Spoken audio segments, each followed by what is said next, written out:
Media ప్రతినిధులకి, print media, electronic media అందరికీ, మా జర్నలిస్టు సోదరులందరికీ, మా కూటమి తరఫున అలాగే మా జనసేన పార్టీ తరఫున మీ అందరికీ ప్రత్యేకమైన అభినందనలు తెలియజేస్తున్నాం.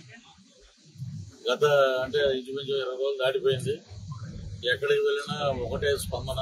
శ్రీకాకుళం నుంచి శ్రీకాళహస్తి వరకు కూటమి అభ్యర్థుల్ని మేము గెలిపించుకుంటాం. జనసేన పార్టీకి మద్దతు ఇస్తాం. అద్భుతంగా ఈసారి పవన్ కళ్యాణ్ గారిని అసెంబ్లీలోకి తీసుకెళ్లి కూర్చోబెడతాం. ఎక్కడికి వెళ్ళినా అదే మార్పు. జనం ఒక నియోజకవర్గం నుంచి ఒక నియోజకవర్గానికి వెళ్తుంటే వాళ్ళు ఆనందంతో చప్పట్లు కొడుతూ, కేరెత్తలు కొడుతూ, సినిమా వాడు ఒక రాజకీయవేత్త అయినందుకు మేము చాలా గర్వపడుతున్నాం అంటారు మన ప్రజలందరూ. ఇవి ముద్రగడ్డ మాట్లాడే మాటలు మీరు వినే ఉంటారు. పిఠాపురంలో వచ్చి కూర్చున్నాడంటే మేము ఉన్న ఫస్ట్ పేజీలో 3 రోజులు పిఠాపురం చేసాం. ఎక్కడ కూర్చున్నాడో మాకు తెలియదు. ఒకవేళ ఏమైనా గుడి మెట్ల దగ్గర ఏమైనా కూర్చున్నాడేమో అడుగుతున్న వాళ్ళతో పాటు మాకు తెలియదు. కానీ మేము పిఠాపురంలో కూర్చుంటాం. పవన్ కళ్యాణ్ ఓడించేస్తాం. ఏం చేశాడు పాపం పవన్ కళ్యాణ్? మీరు రెడ్డి సంఘం అవుతున్నావు వెళ్ళి. నేను గతంలో కూడా ఇదే మాట మాట్లాడా. నువ్వేదో కాపు నాయకుడు, మేము ఇక్కడ భీమవరం పక్కన తాడేపల్లిలోనే పుట్టింది, డిగ్రీ వరకు ఇక్కడ చదివాం. మరి నువ్వు అప్పట్లో మేము ఏమనుకున్నామంటే కాపు నాయకుడు యూనివర్సిటీలో ఉన్నప్పుడు ఆ చెర్లంపూడి పక్కన ఒక కాపు నాయకుడు ఉన్నాడు అనే ధనం పెట్టేవాడు దూరం నుంచి. బా జాతికి ఏం బ్రహ్మాండం చేసేట్రా అది ఇది అనుకునేవాడు. అదంతా ఉత్తదని తెలిసింది. అదేంటంటే ఆయన ఒక కలరింగ్ కోసం ఉంటాడు. మా బ్రహ్మానందం ఉంటాడు. ఆడు ఉన్నప్పుడే ఎక్స్ప్రెషన్ ఇవ్వాలరా, లేనప్పుడు ఇవ్వకూడదు. అలాగా ఎక్స్ప్రెషన్ ఇస్తాడనమాట. మేమేంటంటే మొలతాడు కట్టినోడు, లాగు లేనుడు కూడా రాజకీయాల గురించి మాట్లాడాడంటే నీ పెద్దరికం ఏంటి? మా ఊర్లో తాడేపల్లిగూడెంలో చక్కెరకేలి అట్టుకోళ్ళు చేసే వ్యాపారస్తులు కూడా వాళ్ళు ఏంటంటే ఎవరినైనా పిలిచినా పలకరించినా మర్యాదగా ఏమైనా బాగున్నావు అని అడుగుతారు. కానీ ఇతను కాపు నాయకులను ఒక ట్యాగ్ పెట్టుకున్నాడు అనమాట. ఏమి కాపులు చేసింది ఏమి లేదు. సరే, కాపు కులం మీద నువ్వు అంతా అని పోరాడుతున్నావు. వైసీపీలో ఉన్న కాపులు కూడా ఒకటే మాట చెప్తున్నావు. కాపు కులం అనేది ఒక రైలు లాంటిది. ఆ రైల్లో నింపడానికి ప్రయత్నించాలి. కానీ ఎక్కినోళ్ళందరినీ తోసేయటం ఎప్పుడు మన బ్రతుకులు ఆర్ఏసీ అని. ఎక్కడ మన కన్ఫర్మ్ సీట్ ఎక్కడ ఉండదు. ఆర్ఏసీ లాగా.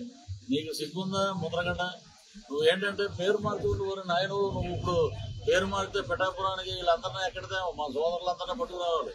భీమవరం నుంచి చక్కెరకేళి అట్టుకోలేసుకునేవాళ్ళు. బారసాలు అంటే మాటల మామూలుగా ఉంటుంది బారసాలకి. ఇప్పుడు తెలుగుదేశం నాయకులందరినీ మెప్పించాలి. మేమేమో గెలిచిన మాటలో ఉన్నాం. మళ్ళీ నువ్వు పేరు మార్చుకుంటానంటున్నావు. ఓడిపోయినా కూడా నువ్వేంటంటే నువ్వు ఆల్రెడీ ఓడిపోయావు. నీకు ఏం పెట్టారు? రెడ్డి కాపని పెట్టా. నేనే పెట్టా ఫస్ట్. నేను బ్రాహ్మణ కాకపోయినా, మంత్రాలు రాకపోయినా రెడ్డి కాపని నేను దీవించేసాం. దానికి బారసాలు చేయాలి. మా నాయకులందరినీ ఒప్పిస్తాం. ఎందుకంటే మేము గవర్నమెంట్ ఫామ్ చేసిన ఆనందంలో ఉంటాం. నువ్వేమో బారసాలని ఏడుస్తున్నావు. సరే, నువ్వు ఓడిపోతున్నావు కాబట్టి నీకు ఏదో బారసాలు అంతా చేసి ఉప్మాలో ఈసారి జీడిపప్పులు వేసి మేము పంపిస్తాం. నీకు మొలతాడు కూడా రెడీగా ఉందండి. వెండి మొలతాడు, ఒక నేమ్ బోర్డు, రెడ్డి కాపు. ఎందుకంటే నువ్వు ద్వారంపూడి చంద్రశేఖర్ రెడ్డి ఊడిగం చేసి ఒక పాలేరు నువ్వు. అలాగే జగన్మోహన్ రెడ్డి సంగతి నీకేం తెలిసే? నీకు అక్కడ మాకు తెలుసు.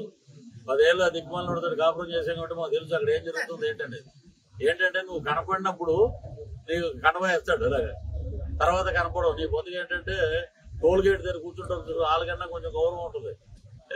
నాది ఎక్స్పైర్ అయిపోయిందంటే తర్వాత రేపు పట్టండి సార్ అంటే వెళ్ళిపోతుంది బండి. నీకు అది కూడా రాదు. నీకు టికెట్లు కొట్టుకునే ఉద్యోగం కూడా ఎవడే ఉండి.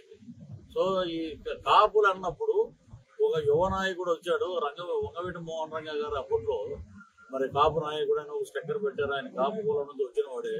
మరి బడుగు బలహీన వర్గాలకి, అన్ని కులాలకి, మతాలకి, కుల మతాలకు అతీతంగా అందరికీ ఆయన సేవలు అందించాడు. పేద ప్రజల కోసం పాటుపడి చనిపోయాడు. అప్పుడు అతను కాపాడుకోలేకపోయాం. ఈ రోజు నీకు సిగ్గుందా ముద్రగడ్డ?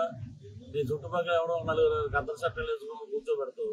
నువ్వు చస్తే ఎవడైనా విగ్రహం పెడతాడు. పోనీ ఒక్క విగ్రహం చూపించి ఒకటి చచ్చిపోయాక ఎడిదిరి నువ్వు చూడలేవు కాబట్టి మీ వాళ్ళని చెప్తారు. నీ ఆత్మకి నీ బతుకు ఏంటంటే నువ్వు కాపు నాయకుడు అనే ముద్ర తీసి కాపులు అసహించుకుంటున్నారు. ఎందుకంటే మా మనవడు తిడతాడు. ఇంతున్నాడు, దుబాయ్ నుంచి ఫోన్ చేశాడు.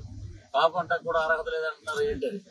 చిన్నపిల్లలు కూడా ఏమంటారంటే ఉప్మా ముద్రగడ అంటారు. రేపటి నుంచి నువ్వు రెడ్డి ముద్రగడ, రెడ్డి కాపు పేర్లు మరి ఇవన్నీ పక్కన పెట్టేస్తానంటే ఈ మధ్యలో చిన్న చిన్న డిస్టర్బెన్స్లు ఉంటాయి వీళ్ళతోటి.